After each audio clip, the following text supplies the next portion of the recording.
Continued from the last video, we got right here where we made an artboard for the two missing items. So now our next step is going to be to copy the missing content from the other two artboards.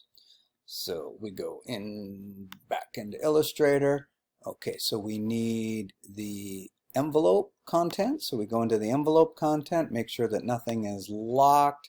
Swipe across the entire envelope, do an edit copy, go to our newish document, click on this artboard, wake it up, and then we can do edit, paste in place. Should put everything right where it was on that artboard, especially because they're the same sizes.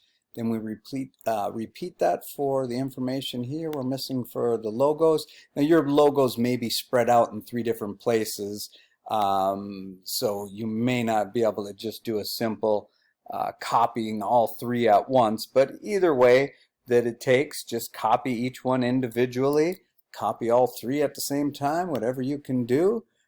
Come back here. I'll just do a simple edit, paste. So keep in mind that you could click on this artboard and again do a paste in place, but this time I'll just do a simple paste, and the assumption will be that I had to copy them all individually, and then now I have to select them one at a time and just kind of nicely position them on this new artboard. And like that. And just to make this example very complete, I'll even add unwanted needed artboards on here just to show you that it doesn't matter if there are extra artboards. All we have to do is pay attention to what artboards we want. So if I click on this artboard and look down at the bottom of my Illustrator menu, I can see that's artboard number 1, that's artboard number 2, and that's artboard number 3. So these must be 4, 5, and 6, but we don't care about those. So we've noted our artboards, and then the next steps are almost the same as we did before, other than that this time we're going to click on range and enter each of the artboards separated by a comma. So File, Save As. Going to select PDF here.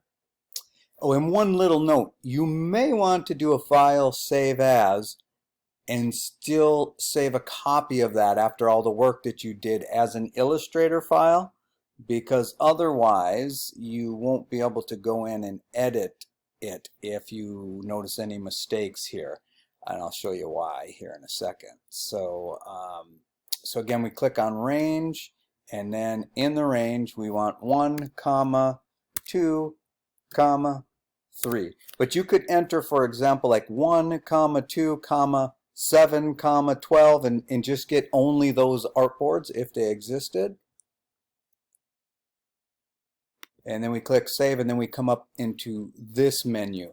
And here's the reason that you wouldn't be able to edit this is if you uncheck this, then you couldn't. But I don't care if you leave that checked. It's kind of a little safety precaution if you need to edit your PDF. And definitely check View PDF after saving. And then we will click Save PDF. It automatically opens it up for us in Adobe Acrobat. And if we zoom way out here, we'll see that we indeed did get the 3 separate documents, but they are all one. And to prove that, I'll just go ahead and we'll close this. We'll go into the folder. Here is the document that we just saved, and if I double click on that, you'll see that it opens up only one document here inside of Adobe Acrobat Pro, and that is indeed a multiple page document. Interesting to note too that the PDFs do not have to have, especially as you see here, the same size pages. And that concludes this video.